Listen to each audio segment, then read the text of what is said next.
Jacob had taken the gravedigger's apprentice post when the first bell tolled for plague. The air tasted of ash and tallow, and fear moved through the lanes like a draught under a door. Master Ruprecht watched him with quiet eyes, then set a spade in his hands. Jacob felt the weight of iron and the work ahead, and he understood that the city had changed into something he barely knew. His first lessons were simple and ruthless. Rope, plank, lime. He learned to bind a shroud without tearing the cloth. He learned to keep breath shallow and hands steady. When the cart arrived at dawn, he stood back, then stepped forward because Ruprecht did not step for him. The bundles were light and heavy at once, light in the bones, heavy in the mind. He counted softly, as if names could be measured by number. The city narrowed around him, windows shuttered. A bell beat a slow measure. Incense and smoke flatly failed to sweeten the smell that pressed into his nose and clothes. Jacob moved past closed stalls and a fountain gone green, past a stray dog that did not bark. He watched how people looked at one another and looked away, and he felt as if sound itself had learned to whisper. At the edge of the churchyard, Ruprecht showed him the ground. Depth mattered. Soil fell in wet slabs. Lime kept the world from rising back up.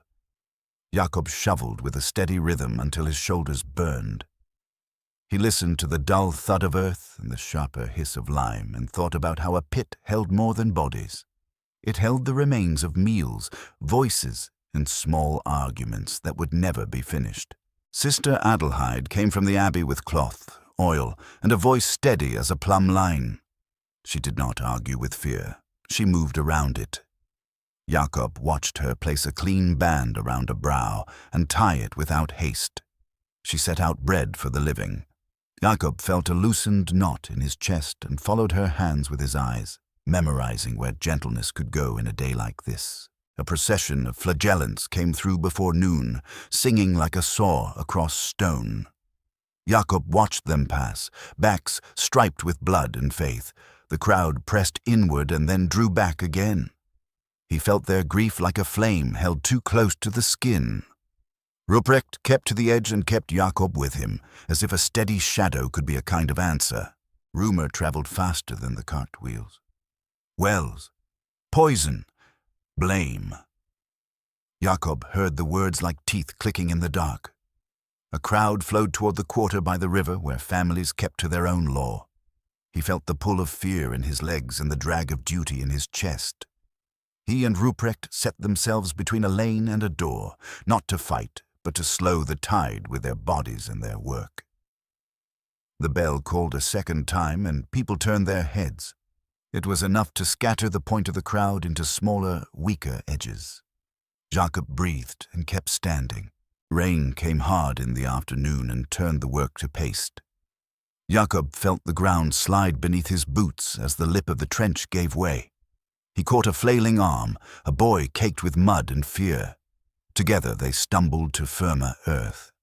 When the rain eased, he looked back at the smooth slump of soil and thought about how quickly shape could be lost, and how carefully it could be remade by hands.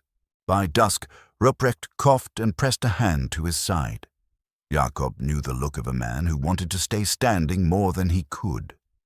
Sister Adelheid gave measures of willow and said little else. Jacob kept water by the bed and sat with a bucket at his feet, counting the distance between breaths.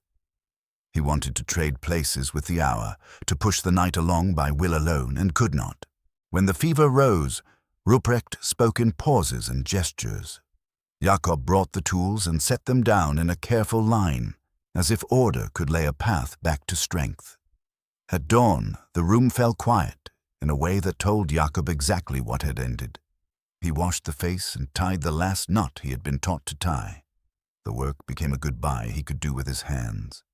He dug with slow strokes and laid the body as if placing a stone that would never need to be moved. Winter edged in with a brittle calm. Fewer wheels on the road, fewer bells. Snow softened the outlines of stones and tracks. Jacob walked the rows and listened to the sound his boots made on crusted paths. He felt the quiet settle over the yard like a wool blanket after hard labor, heavy and strangely kind. He went to the church not for answers, but for a place to set his questions down. Frescoes of judgment and mercy watched from the walls. Jacob knelt and thought about the hands he had held and the names he had not learned.